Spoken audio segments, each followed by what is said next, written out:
Sur Annecy, on a... donc, moi, je suis dans la tête de file de l'opposition à la mairie d'Annecy. On a un groupe d'élus, de 3 élus socialistes. Les relations avec nos camarades verts, ça se passe. C'est-à-dire que c'est pas toujours facile parce que on est dans une des régions de France où ils font les plus gros scores. Et puis en plus, ils ont un positionnement local qui parfois pose un peu souci parce qu'ils ne sont pas dans une tradition à gauche comme le sont, à mon avis, les Verts au niveau national. Avec le front de gauche, donc c'est-à-dire les anciens communistes plus un petit peu l'agrégat qu'il y a autour, bon, là, moi j'ai aucun souci, on discute assez régulièrement avec eux. On a des points de vue qui sont convergents et divergents, mais enfin je dirais que on sait travailler ensemble, on sait aussi où on n'est pas d'accord, enfin je veux dire, ça facilite quand même pas mal de choses. Le problème avec le maire et avec la majorité centriste, c'est que c'est pas une lecture politique très claire. Le jeu de relations tendu, mais j'allais dire normal, entre guillemets, avec la droite locale, du MP, c'est pas simple. On n'est pas d'accord, c'est évident, mais ce que j'apprécie, oui, c'est qu'ils défendent leurs idées et ils vont au bout de ce qu'il y a et on n'est pas d'accord. Les électeurs aujourd'hui, c'est aussi les générations un peu plus zapping, quoi. Et c'est les générations où on veut que quand on appuie sur un bouton, il y a un changement, quoi. Donc on veut que les élus, enfin, et les partis politiques, il y ait une divergence entre la gauche et la droite. On veut vraiment parce qu'on veut essayer d'un côté et de l'autre. En même temps, on n'est pas sur des gens qui veulent la révolution. Ils veulent des changements dans des limites bien déterminées, mais qui soient quand même des vrais changements. Or, Blair, Schröder, etc., je veux dire...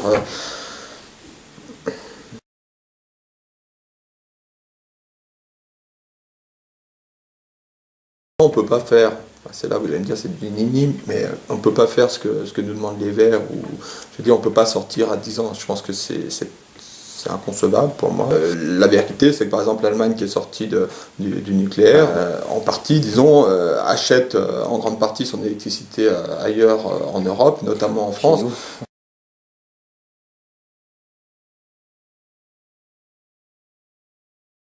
On a un socialisme qui est basé d'abord sur la notion d'égalité, qui peut se décliner en termes de solidarité, de services publics, etc. Mais je veux dire, dans la devise républicaine, liberté, égalité, fraternité, sûrement que l'égalité et la fraternité se passent, enfin en tout cas pour moi, non pas avant, mais enfin elles ont un poids particulier par rapport à la liberté et tout ça.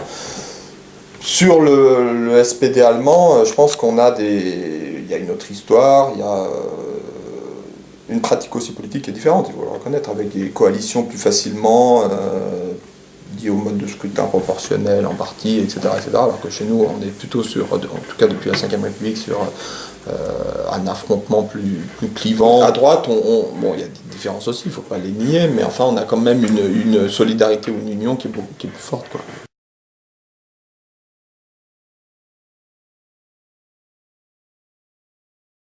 Vous avez ce qui a été maintenant appelé les projets de bonds, c'est-à-dire l'idée selon laquelle on pourrait émettre des obligations européennes pour financer un projet particulier. On pense, je sais pas moi, à la construction d'une nouvelle ligne à haute vitesse de train, je sais pas, bon, financé par un budget européen, et donc on émettrait des obligations pour financer ça. Une genre de politique de grands travaux financés au niveau européen. Maintenant, on a les bonds, les eurobonds, qui étaient à l'origine l'idée selon laquelle est-ce qu'on peut mutualiser une partie de la dette déjà actuelle.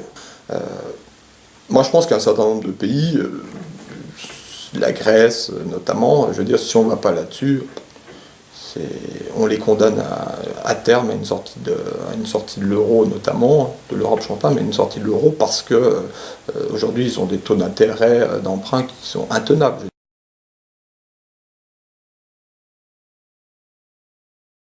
Aujourd'hui, il faudrait qu'on passe la vitesse supérieure pour une connaissance plus grande, mutuelle plus grande entre les deux peuples, j'allais dire, français et allemand, parce que quelque part, on a l'impression que on méconnaît beaucoup quand même les réalités, y compris d'ailleurs purement, j'allais dire, institutionnelles, par exemple, en termes d'institutions politiques, etc. La nécessité d'une réconciliation, on va se voir, etc. Je veux dire, c'est plus un ressort aujourd'hui qu'on peut manœuvrer pour faire vivre ce genre de jumelage. On a des accords, par exemple, aujourd'hui entre SNR et NTN au Japon, et en même temps, on n'a pas, donc il y a des apports économiques sans qu'on ait besoin d'un jumelage. Donc est-ce que quelque part, il n'y a pas des choses à revoir dans la manière de penser les jumelages?